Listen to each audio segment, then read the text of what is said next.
They say time heals all wounds, but some crimes don't heal, they deepen. It's Tokyo, late December. The city dressed in winter light, all clean edges and quiet breath, the kind of cold that makes every sound sharp. In Setagaya Ward, tucked inside a park, there's a home that sits slightly apart from all the others, almost swallowed by open space. It's the end of the year, the threshold of a new millennium. And inside the home, the family's winding down. Ordinary, safe, unremarkable in the way that we all pray our lives will be. And then someone enters. Not with haste, not with panic, but with a calm that chills you because it suggests intention. By morning, 4 people will be dead, and the person responsible will leave behind a strange, terrible gift, a literal mountain of evidence, and a history and mystery that refuses to close. Tonight, darlings, we go to Tokyo and step into the shadowed aftermath of the Setagaya family murders.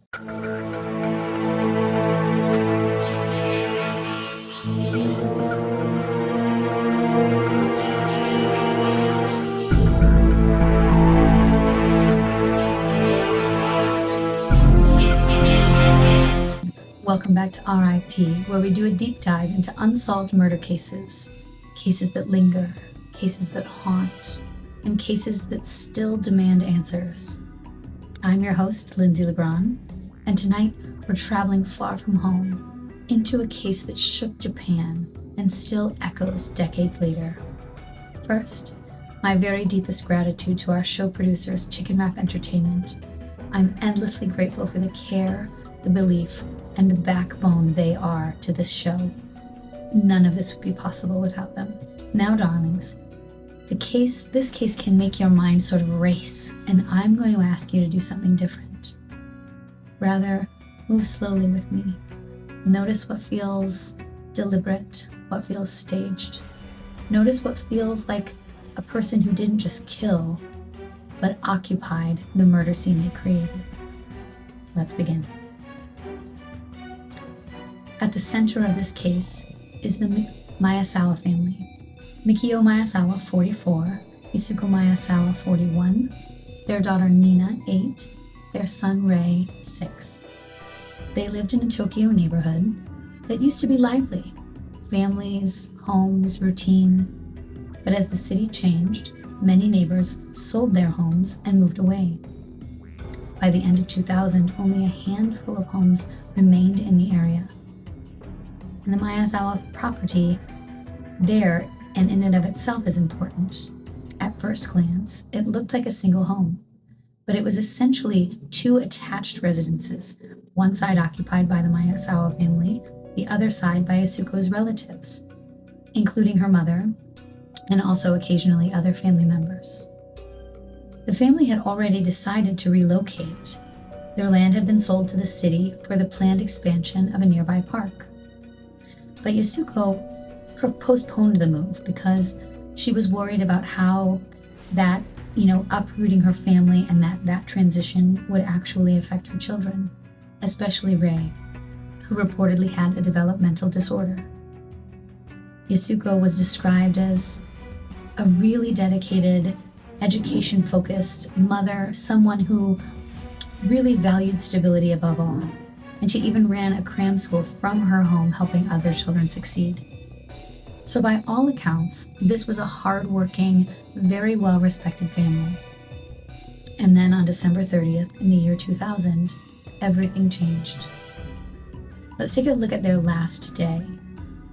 The day begins like any other. The Miyazawa family prepare for the New Year celebrations that are upcoming. Like countless families across Tokyo, they go shopping near a local station, picking up a few supplies. They return home for a quiet evening. Dinner, television, the ordinary softness and sweetness of being together. No warning, no storm clouds, no sense that their final hours were already upon them.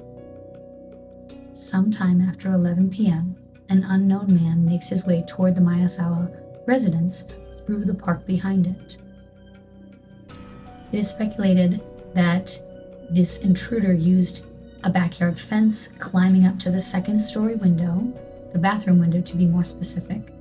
And some accounts even suggest a tree may have been used, as there were broken branches reportedly found nearby the home later on. At the window, the intruder removes the screen and slips inside. And what happens next is where the case becomes both haunting and just terrifying and basically investigative gold, because the intruder's choices of actions really create kind of a forensic map. So let's take a look at what happens next. We're going to talk in detail about what's been reported, but we're going to do that carefully and respectfully, because details matter in every unsolved murder case.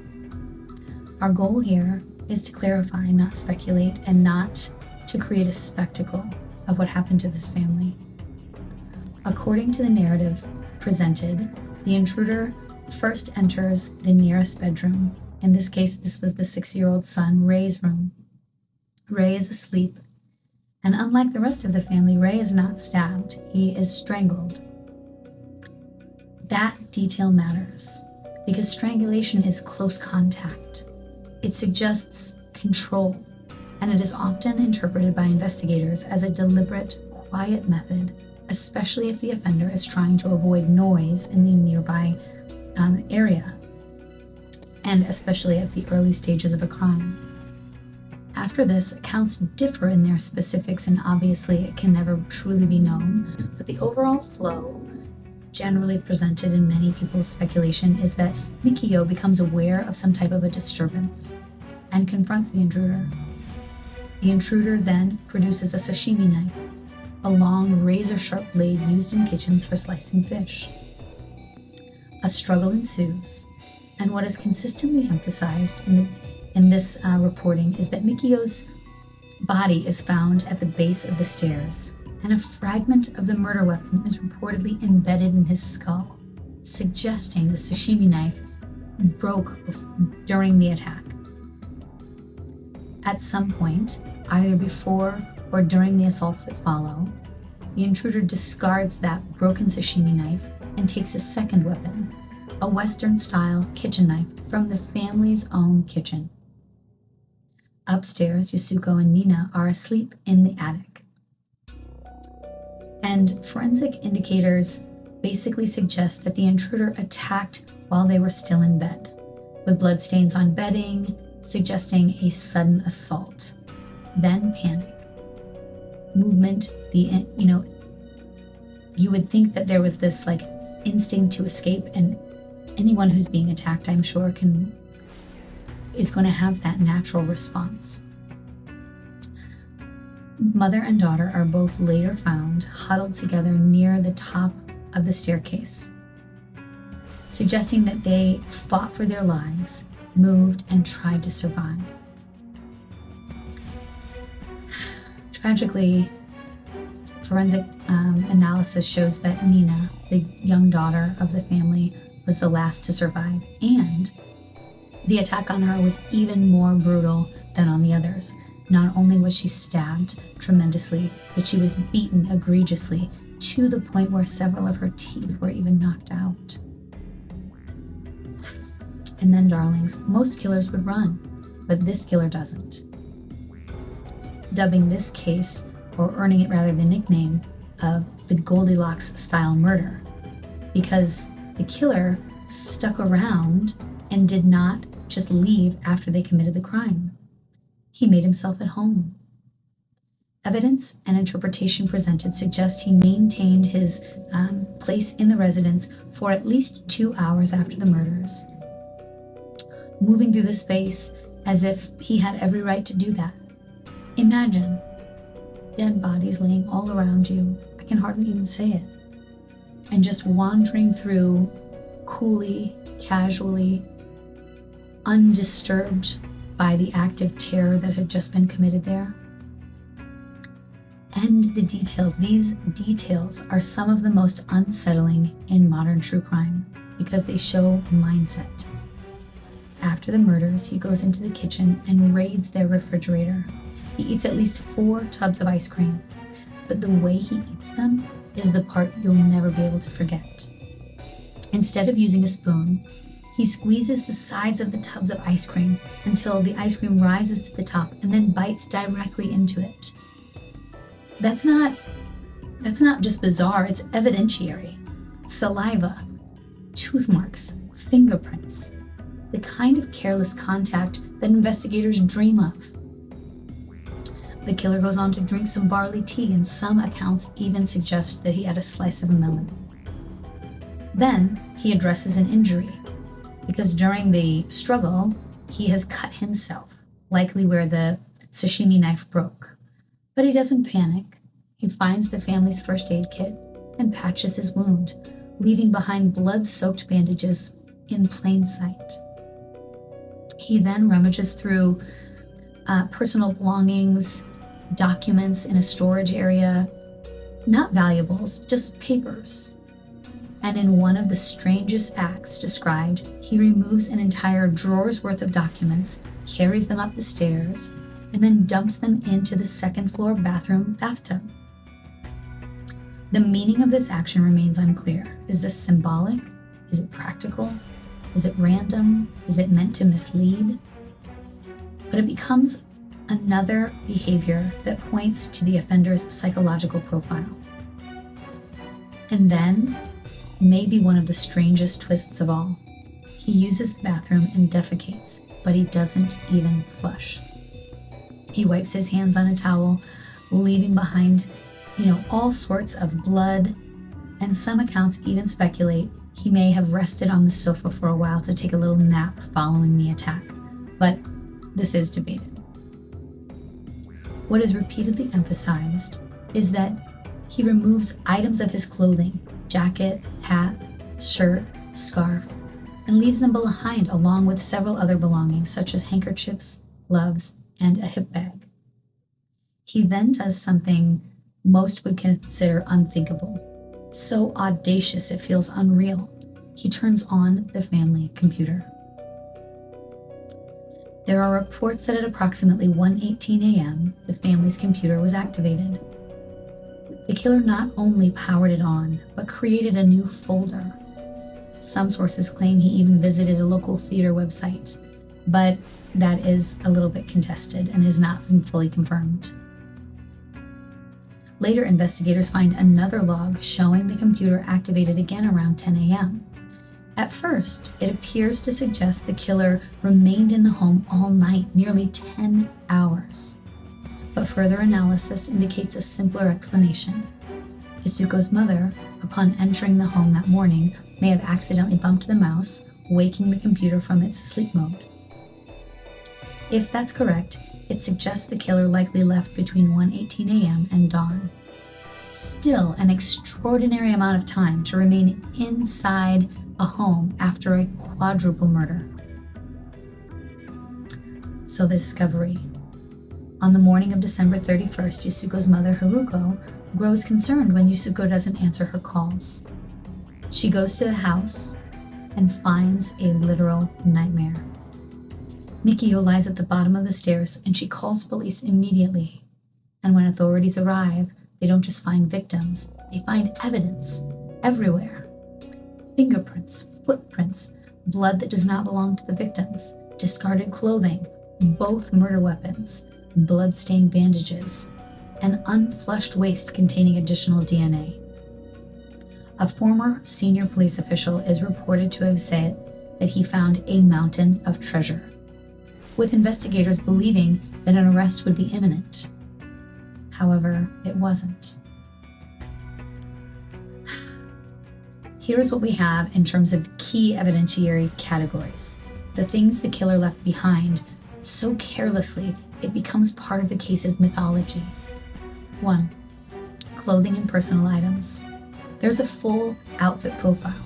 Police were able to reconstruct what the offender wore that night with striking specificity, including a crusher or bucket-style hat, a baseball-style shirt with contrasting sleeves, a low-cost plaid scarf with no tags, a Uniqlo AirTech jacket, black gloves, a gray and black hip bag or like a fanny pack, shoes, and footprints.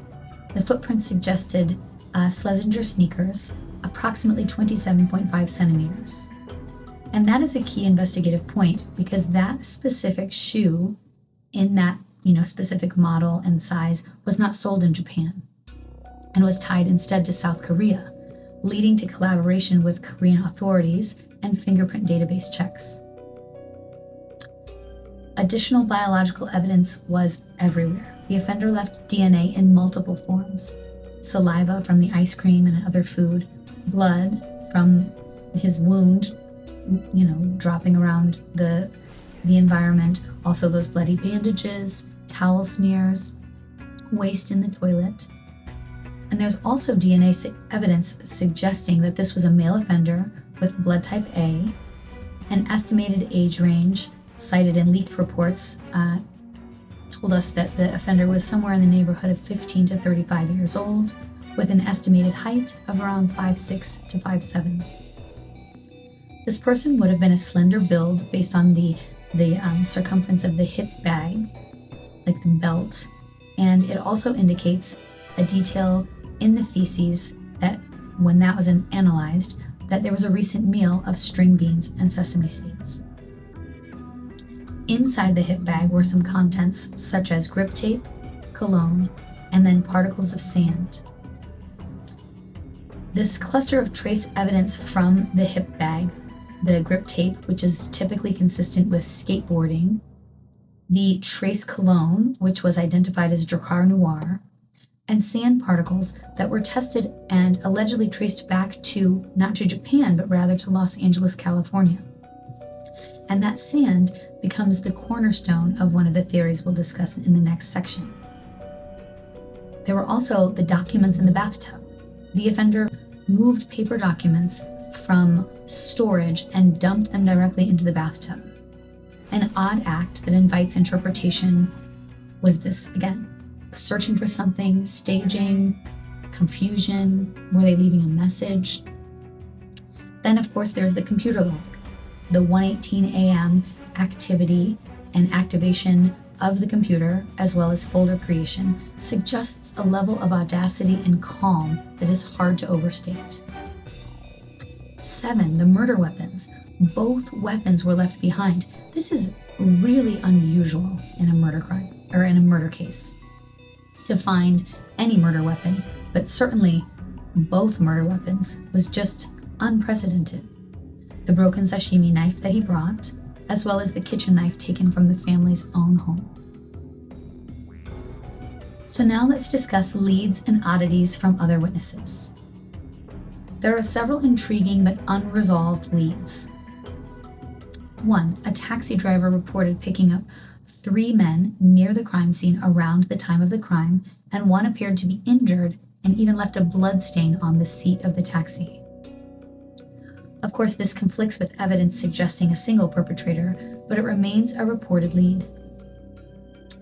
Then there's staff at a medical center that had treated and this medical center was just north of the Setagaya murder scene, but they reported treating a man with a very severe hand injury, and the man refused to explain how it happened, which obviously raised suspicion.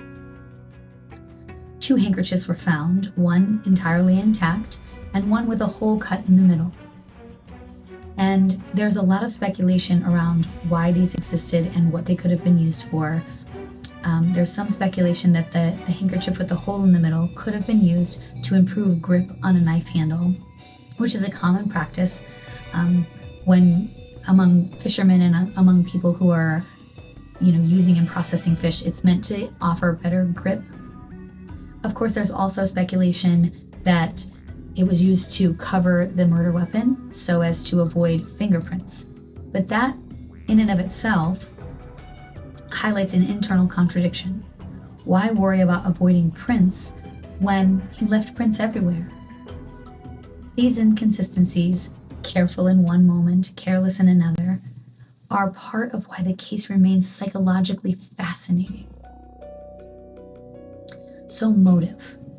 investigators faced a major problem, and that was motive. Maezawa family was reportedly well-liked with no obvious enemies. When you don't have any motive, you don't know where to stand. You don't know which relationships to interrogate, which records to request, which emotional histories to map. And so theories proliferate.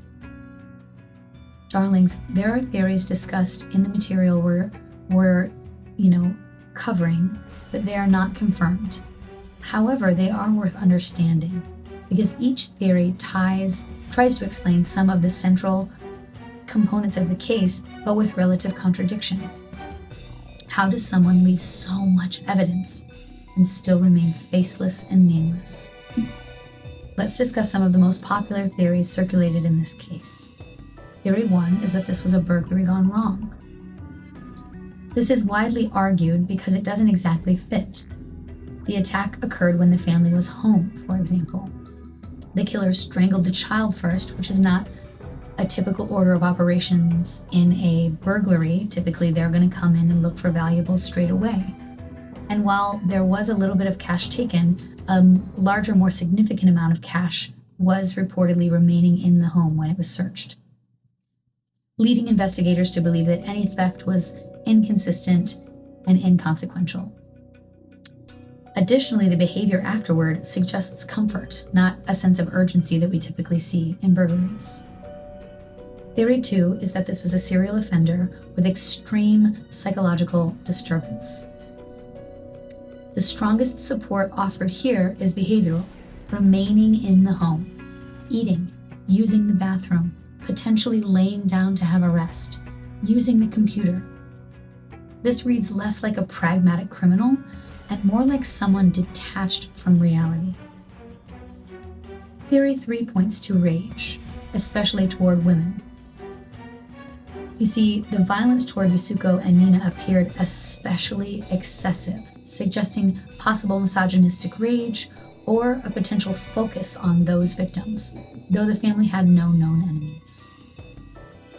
Theory 4 was revenge-based, and it was tied to a skate park conflict. So a short time before this all transpired, there was a minor dispute that had been described where Mikio allegedly complained about some noisy skaters near the park. The theory proposes that this was retaliation by the skaters. Of course, this is supported by the skater-style clothing, the grip tape found in the hip bag, and the taxi driver's report of multiple men leaving around that scene of the crime. But it's worth noting that interviews with local skaters produced no definitive suspects, and the lead sort of, fell off. Theory 5 is that this was a U.S. military connection, and this is basically largely because the sand that was found was allegedly traced to an area near Los Angeles, possibly near Edwards Air Force Base. And this is a theory that the killer would have been maybe, part of the U.S. military and transferred to Japan, possibly stationed near Tokyo. This theory attempts to explain the sand, the ability to navigate with extraordinary calm, the strength it would take to carry out an attack of this magnitude, and the ability to possibly understand the language, which would explain the documentation and going through some of the papers and leaving them there. But it remains speculative. Theory 6 is that this was a Korean military hitman or a developer. And this is a motive that is explained in greater detail in a book.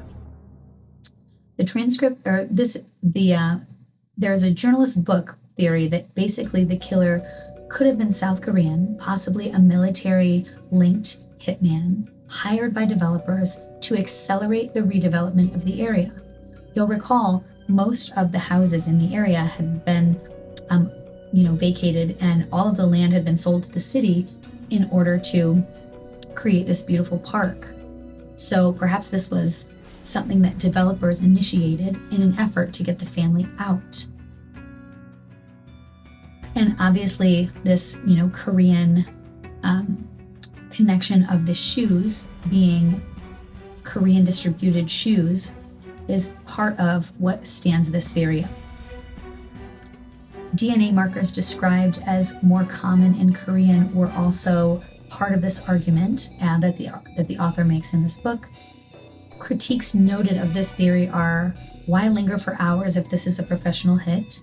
Why leave so much evidence? And, of course, Korean authorities and authorities in Japan were working together, cross-referencing across databases, and found no matches. Theory 7 is that this was a minor perpetrator, or someone who was on an online forum. So there is a mention of a Japanese anonymous forum, and that there was a post by a self-proclaimed 13-year-old discussing a desire to kill a family before the new century, posted shortly before the Setagaya murders. This theory suggests that a minor's fingerprints wouldn't be in a criminal database. It also supports the theory that, the last meal of green beans and sesame seeds is often a snack or a meal that Japanese mothers will make for their children. And that kind of home-cooked last meal could suggest that this was someone still living in the home. But it clashes with other evidence in the video, such as the sand from California, and so this theory remains unverified. Having said all that, let's take a look at the cultural impact. This case became a national wound for Japan, not only because of the violence, but because of the contradictions, a case overflowing with evidence, yet empty of resolution. The Miyazawa family's surviving relatives have continued to appeal for information year after year. Yasuko's own mother continuing in her efforts to distribute flyers and refusing to let the story be buried. In a society that values order, privacy, and restraint, Setagaya remains a quiet terror, proof that a stranger can enter, destroy, and vanish. Darlings, when I strip this case down to its bones, the one thing that rises above everything else for me is the psychology of staying. Eating ice cream with your hands, practicing, patching up your own wound, dumping documents into a bathtub, turning on a computer at 1:18 and creating a folder, like you're not standing in the middle of a murder scene, but rather in the middle of a space that you yourself created and curated. That's not panic. That's precision and possession. My personal theory is not about a specific nationality or institution, because those claims require proof we do not have. My theory is behavioral. This intruder felt maybe insulted, but definitely insulated. Insulated from the neighborhood, insulated from consequences, insulated from recognition. And that insulation is why he could leave an entire outfit behind, leave DNA everywhere, abandon weapons, and still disappear into the city. He believed he would remain unnamed. The tragedy is, so far, that has remained true. If you have any information related to the Setagaya family murders, Japanese authorities have continued to request public assistance, and a large reward has been discussed and offered publicly in connection with the investigation. You can reach out to Tokyo Metropolitan Police Department, the Seijo Police Station Special Investigative Task Force. You can reach them by phone at country code 03-3482-0110. And we'll also leave the email linked below. 4 people, 1 home, and a city that never stops moving, yet somehow this story still stands still in the public mind. Because it isn't only about violence, it's about presence. A killer who acted like time belonged to him. A family who deserved to ring in the new year together. Thank you, my darlings, for walking through Tokyo with me tonight, with patience, with empathy, and with the quiet courage it takes to look directly at the unknown. We are endlessly grateful to our producers, Chicken Wrap Entertainment, whose care and craft helps us tell these stories with the dignity they demand. Until next time, keep your lanterns close, and as always, rest in peace. Next week on RIP. In 2018, the world watched as 13 children escaped unimaginable abuse. When we thought the nightmare was over, but just miles away, another child was still suffering in silence. 8-year-old Anthony Avalos, the cousin of Turpin, survivor Jordan Turpin, was tortured inside his home, starved, beaten, failed by the very systems meant to protect him. His death wasn't hidden. It was missed. Next week, darlings, we confront the case that proves rescue doesn't always mean safety. And we ask how a child can be seen by so many and saved by no one. The murder of Anthony Avalos. This one isn't a mystery, it's a reckoning. See you next week.